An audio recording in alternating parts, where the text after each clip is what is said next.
Welcome to the Friday Show, which of course exists only because this is a program that is supported by individual members and they have allowed us to now broadcast on Fridays.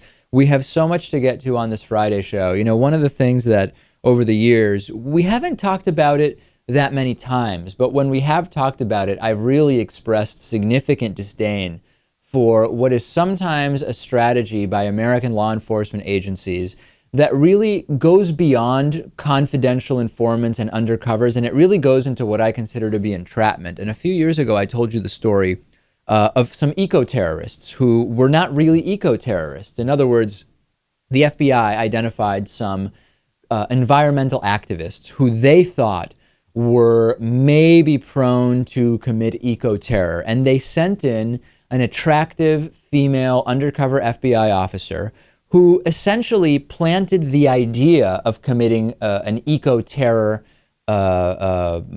incident, of committing eco-terror, and provided the resources and connected these individuals with those who could provide them. I don't remember now if it was fertilizer or what exactly it was.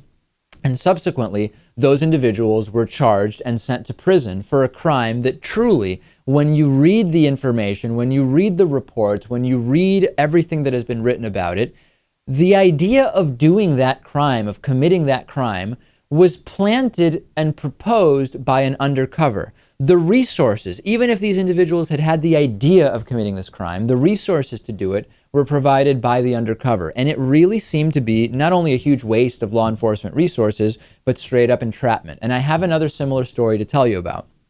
Pharmaceutical company owner James Barta spent 8 months in jail on a corruption conviction for a scheme that was completely made up by undercover federal agents. The agents, completely out of thin air, devised a fake bribery deal where firms would pay a county official to secure nice pharmaceutical contracts with a county hospital.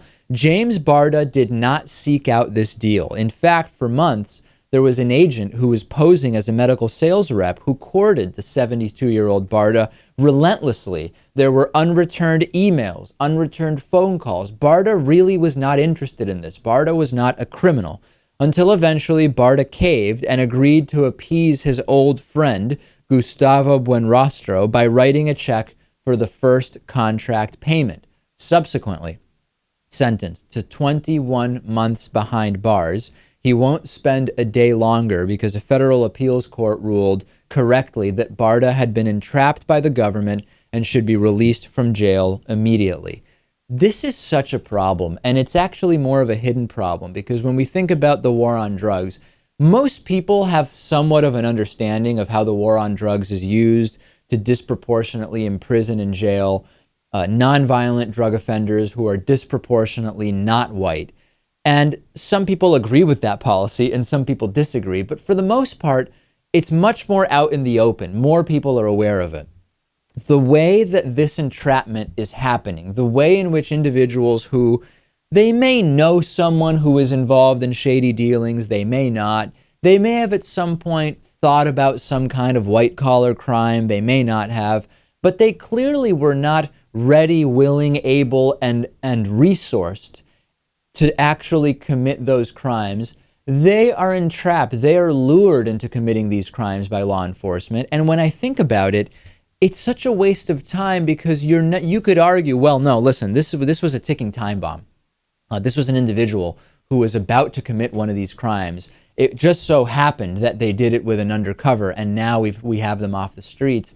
That's simply not true. Increasingly, we see law enforcement resources, expensive resources, undercovers, sting operations, surveillance, etc., over the course of years, being put into entrapping individuals who otherwise would not be committing crimes or would be highly unlikely to be committing any crimes. And it is such a waste of law enforcement resources. And truly speaking here, this is time, this is money that could be used to really go after the true criminals that we have in this country. And those could be violent criminals, those could be white-collar criminals, these could be corporate criminals, and instead, we're entrapping 72-year-old James Barta, who fortunately, after 8 months of his 21-month sentence, has been exonerated and will be released. War on drugs is a huge disaster. we also have to look at these undercover entrapments of individuals that are not likely to be criminals at any time.